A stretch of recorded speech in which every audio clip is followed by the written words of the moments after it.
Welcome to the module where we'll evaluate patterns and frameworks for concurrent and network software. In this one and only part of the module, we're going to step back and take a look at some of the benefits and limitations of applying patterns and frameworks to concurrent and network software. If you recall, at the end of section 2, we had done a similar analysis after providing an introduction to patterns and frameworks. Now that we've gone through quite a lengthy explanation and analysis of the application of many patterns and many frameworks to the web server, we're going to step back and see if we can take a look and bring up some pros and cons of the technologies we've been applying in the context of our previous discussion. Let's start by talking about some of the benefits of patterns. If you take a look back over all the material we covered in this section, you'll see that there were a number of core architectural patterns that we used to systematically reuse capabilities in order to build a concurrent web server and an event-driven web server. We applied patterns like the reactor pattern. We applied half-sync, half-async. We applied leader-followers. We applied the proactor pattern. And these are all ways of trying to embody successful designs that have been done well before we ever came along trying to build a web server. Likewise, we also explored a number of paths through our pattern language, which combined these core architectural patterns with a number of other design patterns in order to be able to handle different variations on a theme, be able to make things more scalable, less scalable, and so on and so forth. One of the nice things about this is that these approaches we looked at really weren't specific to web servers. They'd been developed long before we did anything with our JAWS web server, and they've proven themselves to be useful over time in many other contexts as well. So that illustrates one of the benefits of patterns. You can build upon prior success in order to build new applications in new contexts. Another benefit we have with patterns is the ability to record explicitly trade-offs between different design approaches in terms of our engineering and our application of different design techniques. So for example, when we looked at the different paths through our pattern language for the web server, you saw that we had a number of different alternatives that we could evaluate and determine what the benefits were, what the trade-offs were, and so on. For example, we looked at the reactive path, which was very simple and easy to develop, but didn't really scale because it only used one thread of control at a time. We then went and explored a different path through our pattern language. We looked at the use of half-sync, half-async, which combined the reactive approach with an active object approach and a number of other concurrency and synchronization patterns in order to be able to scale up to take better advantage of multiple CPUs that we might find in a multi-core environment or in an operating system that supports various kinds of concurrency and multi-threading and multi-processing. This particular approach is different from the reactive approach, and it allows us to be able to explicitly trade off and analyze these different approaches. Yet another approach that we followed was one that was based on the leader-followers pattern, which is perhaps less scalable than half-sync, half-async, but by the same token can be more predictable, taking advantage of thread pools by arranging the concurrency and the concurrency processing and event handling in a slightly different way. Different applications, different requirements, different domains will require different paths to this pattern language. We also took a step back and looked at the use of asynchronous processing, following the proactor pattern and various patterns that relate to it, such as asynchronous completion token. And this gives us a way to get a lot of the benefits of multi-threading without incurring some of the complexities of multi-threading and synchronization. The downside here, of course, was that we had less portability in our solution, which might make it difficult to use in as broad a number of different contexts as some of the other paths through our pattern language.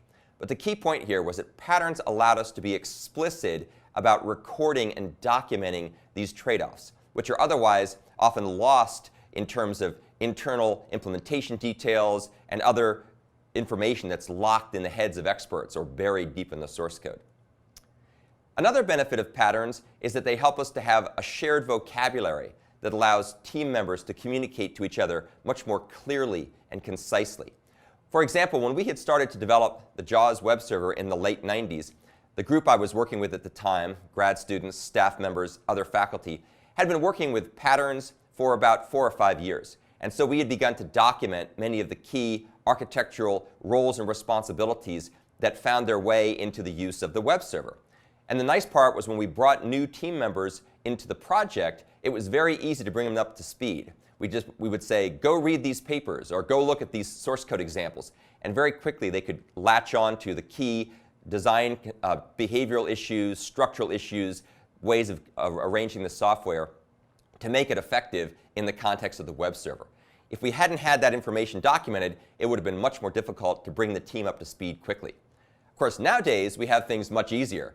We're able to use various books that have been published on these topics on a wide variety of different programming languages and operating environments. We're able to leverage digital learning means such as these video courses and so on in order to be able to teach people these concepts without having to go through the school of hard knocks and painful trial and error that takes a long time to do. If you take a look at the website at the bottom of this slide, you can find out more papers that document the origins of our JAWS web server and how we came upon the ideas of trying to build it around a shared commonality using patterns and pattern languages. Another benefit of patterns is it helps to transcend language-centric perspectives, language-centric biases. Programming languages are a lot like movies, music, art. We all have our personal favorites, and it's a lot of fun to argue vehemently with other people, trying to convince them that what we like is better than what they like. But of course, in reality, there's a lot of underlying themes that are important to also realize. And focus on patterns allows us to elevate the discussion to the more strategic issues of design and then make it more straightforward to apply those good design techniques and those best practices in the context of whatever programming language you may happen to work with, be it your favorite one or one that is imposed upon you because of the context or customer or the work group that you're interacting with. There's some other issues related to this as well. Patterns also allow us to abstract away from other details above and beyond the programming language. For example, if you go back and watch the various modules in this section that talked about the different paths through our pattern language, you'll see that almost all the discussions begin by discussing the patterns without having to get wrapped around issues like the choice of the operating system, the choice of the particular details of concurrency, synchronization, event demultiplexing, and so on. And so that allows us to be able to abstract away from some of these unessential details when it makes sense to think more strategically at the design phase, at the architecture phase. And these are all good things because they help people get it right in the broad sense before they start to delve down into those implementation details. Of course, there's also some limitations that come from patterns in this regard as well. If you just read the pattern literature, it often gives you a somewhat incomplete view of trying to address these design and implementation concerns. The patterns literature typically does a good job of explaining the design roles and relationships. What are the key structures? What are the common behavioral aspects? But oftentimes doesn't really dig down deep enough into some of these more subtle implementation and optimization concerns. So when you actually go to apply these patterns in practice, especially in environments where performance and quality of service has a big impact on the success or failure of a system, there's a lot of other things you're going to have to wrestle with in order to be successful. You'll have to think about different ways of doing event demultiplexing, wait for multiple objects versus select, edge-triggered versus level-triggered event demultiplexers, different semantics for threading and concurrency, different ways of handling asynchronous I/O. Windows does it one way, it does it quite well.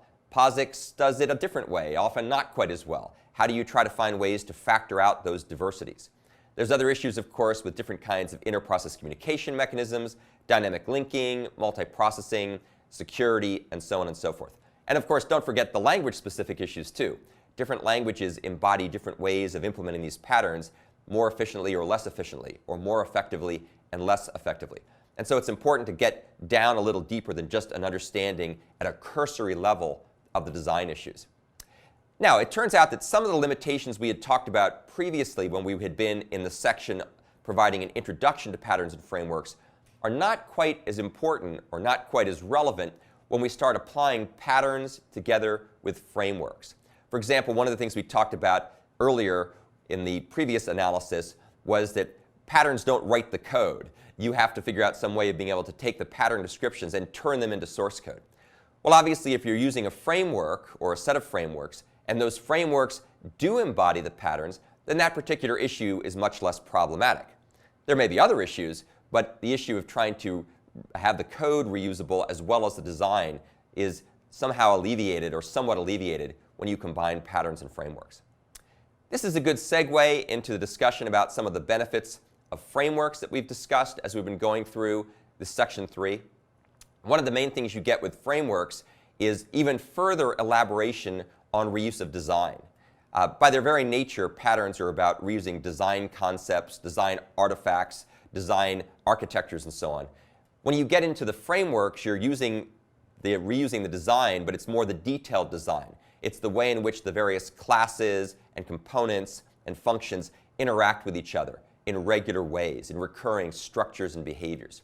And as you saw in our illustration in the context of the JAWS web server, because we developed the frameworks using variation-oriented design and careful commonality and variability analysis, it was often very straightforward to go from one model, one event demultiplexing or concurrency model, to another without much change in the design.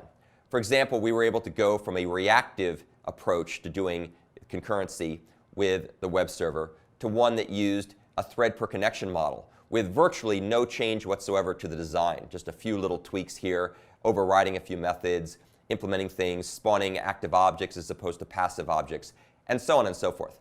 So that's a nice example of how the various frameworks that we've been discussing allow tremendous reuse of design. And that design insight, of course, is built up over many, many years of refactoring and application and generalization and customization based on real experience in real environments. Another benefit that follows nicely from design reuse with frameworks is implementation reuse.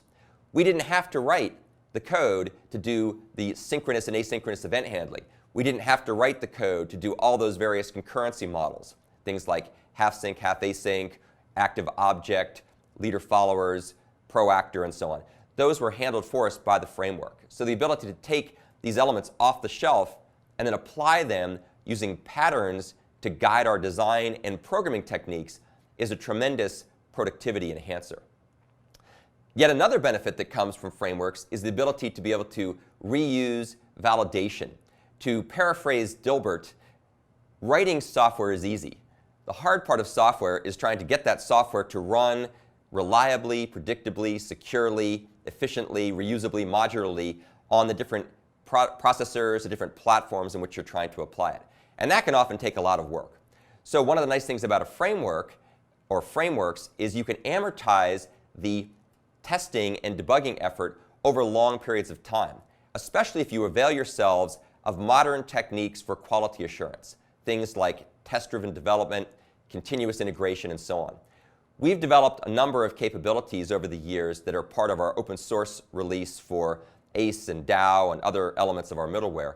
And as you take a look at this slide and take a look at the link that's shown at the bottom of the slide, you can see that we have a nice interactive daily scoreboard where it'll tell us what the status is of our various software modules, how many of the tests have succeeded, how many of the tests have failed. We can also go back and click through the history of these various reports to find out how things were a month ago, a year ago, the last major release, the last minor release, and so on and so forth.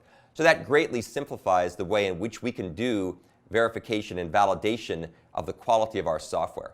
And because we have a framework or a set of frameworks, it's worth investing the time in building this regression testing scaffolding because we can leverage it for many new things going forward. So by the time you go to use a mature framework, hopefully the bugs have been found and fixed long ago by other people who've been there before you. There are, of course, a number of limitations with frameworks, and it's important to be very honest and forthright about these so you can make an informed decision about what technologies to apply for your projects. One of the challenges with frameworks, of course, is they can often be rather large, and that means there's a big surface area for you to navigate through, for you to understand, for you to learn how to customize and tailor and extend and compose and integrate to build your particular applications. Just as one example, the frameworks that we've developed over the years for ACE and other parts of our middleware are now roughly around 2 million lines of code. There are thousands of classes. There are many more thousands of methods in those classes. And you can imagine that the average person can't easily sit down and plow through millions of lines of code in an afternoon to figure out how all the pieces fit together. So there's clearly a learning curve here. How do you navigate through that learning curve? How do you master the complexity of learning something that big? Well, obviously, a good place to start is by understanding the core architectural patterns. and a lot of the discussion that we've had in this section has introduced you to the core frameworks, the half or dozen or so core frameworks, and the couple scores of classes that are important to make the most out of the architectural elements in this reusable body of software. So that's one way of being able to deal with the complexity and the scope, is by being able to narrow it down by focusing on the strategic patterns and their core models of structure and interactive behavior. Another set of complexities with using frameworks is the fact that they can be a little bit tedious and challenging to debug. Why is this? Well, there's a number of reasons.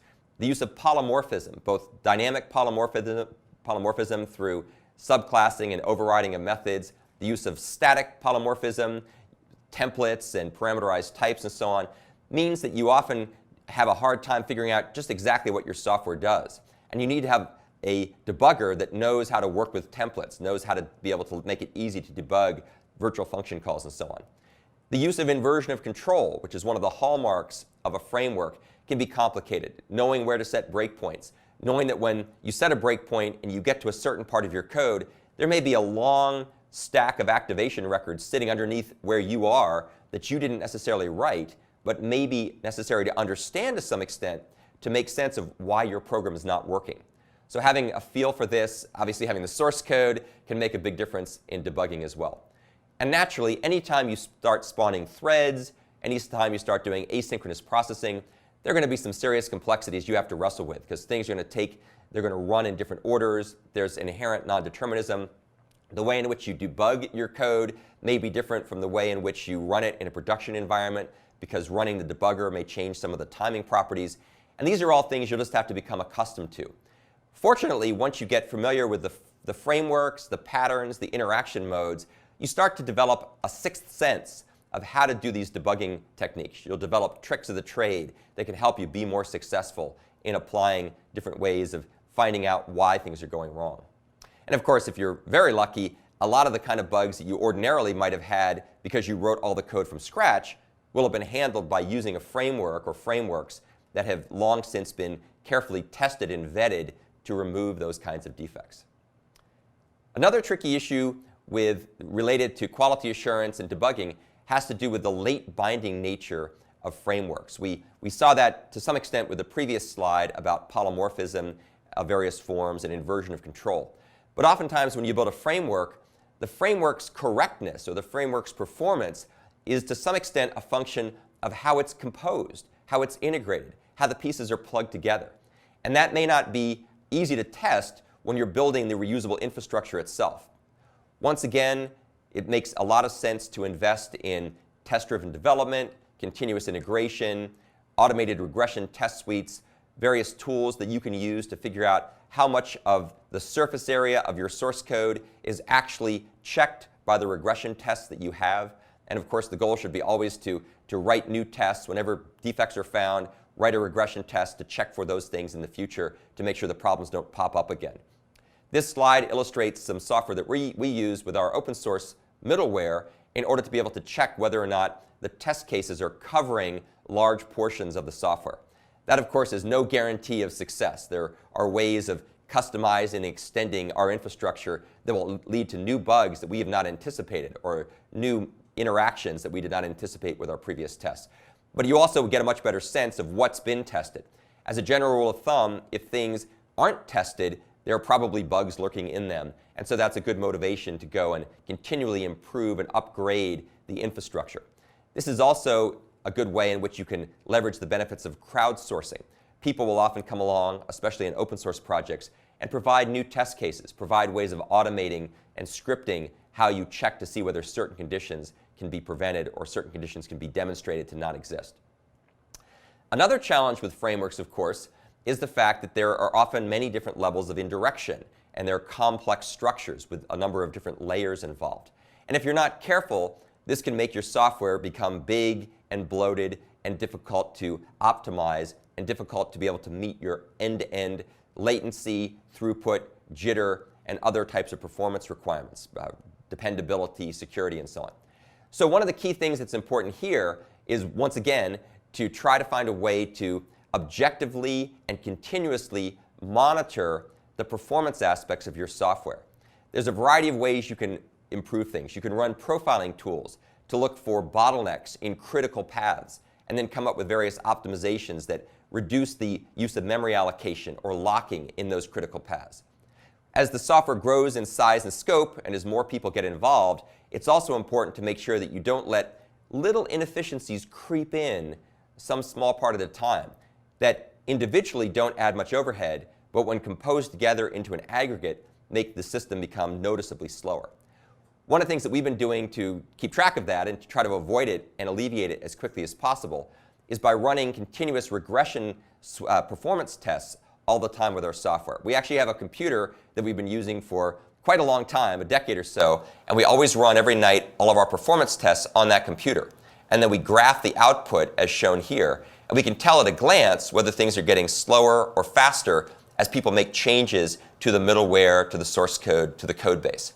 And this provides a good baseline to let us know when things are starting to get out of hand and we have to go back and spend more time refactoring, re-optimizing to bring the performance back to what was expected.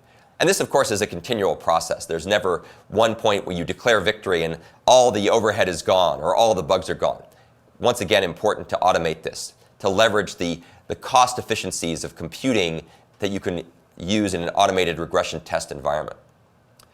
So to summarize this particular module, patterns, frameworks, middleware are all very synergistic. They leverage each other in effective ways.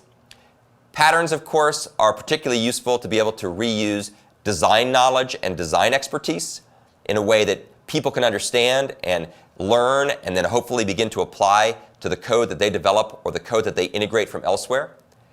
Frameworks, in contrast, reuse more implementation artifacts. They reuse specific algorithms. They reuse specific structures and behaviors. They reuse implementations. Not surprisingly, there's a lot of relationship between the frameworks you develop these days and the patterns that help to guide and document the design of those frameworks. And of course, middleware can really be used as a common set of framework capabilities that are exposed through simpler, easier to use interfaces and facades that emphasize clean lines, clean demarcation, crisp boundaries for application developers to work with, even though under the hood there may be quite a number of intricate interactions and dependencies and callbacks and concurrency and so on taking place within the implementation of the middleware using the frameworks. One of the nice things these days is that there are powerful feedback loops that are helping to build on these synergies. 20, 30 years ago, only a handful of people really understood the concepts we're describing here. Nowadays, you can read books on these subjects, you can watch video lectures on this subject, you can see the culmination of decades of bringing together patterns and frameworks in the form of the technologies that you're working with on a day-to-day basis. And that is tremendously liberating. It provides a great boost to both productivity and quality and performance, which we're starting to see today in the off-the-shelf solutions that we use in many environments. So to wrap things up, one of the ways you can think about patterns is how to become much more effective at understanding how to apply these powerful frameworks, both to build infrastructure as well as applications. Patterns help you to build frameworks. Patterns help you to use frameworks more effectively. Many of the most interesting patterns that have been documented over the years have grown up from people who were building and applying frameworks in a wide variety of interesting domains. And so it should be no surprise there's a real tight synergy and relationships between these different technologies. It's also important to realize, too, that patterns can be applied to many other things besides frameworks. We've been focusing on frameworks and the relation of patterns to frameworks because that's the subject of this course. But there are many other technologies that are not really framework-based that are also rich with patterns. Just as one simple example, if you're a fan of generic programming, the kinds of things that you find with C++ standard template library, Boost, other ways of using parameterized types in effective ways, template metaprogramming, and so on, there are also many, many patterns in that space. There are some of the patterns, the Gang of Four patterns in particular, are also applicable in things like STL and generic programming, iterator, of course, strategy for functors, factories for various things to make iterators. There's other patterns you'll see, adapters. There's lots and lots in use of the adapter pattern in STL and C++ parameterized generic programming. And so don't think that the patterns we've been talking about are only good if you apply frameworks. They're also useful for many other things as well. And needless to say, as you start trying to apply some of these generic programming paradigms with broader framework-related technologies, there are also patterns that help to make those things work together effectively too. For example, the bridge pattern is commonly used to be able to use ways of taking object-oriented objects and then using them in the context of generic algorithms and generic containers. And you can use the bridge pattern to be able to do very efficient copying, managing reference counts, not exposing memory management out to the application users, and so on and so forth. So I hope that you've enjoyed all the material that we've covered in this section, and I look forward to discussing with you the various issues of patterns and frameworks for concurrent and network software through the various discussion groups that we have at our disposal.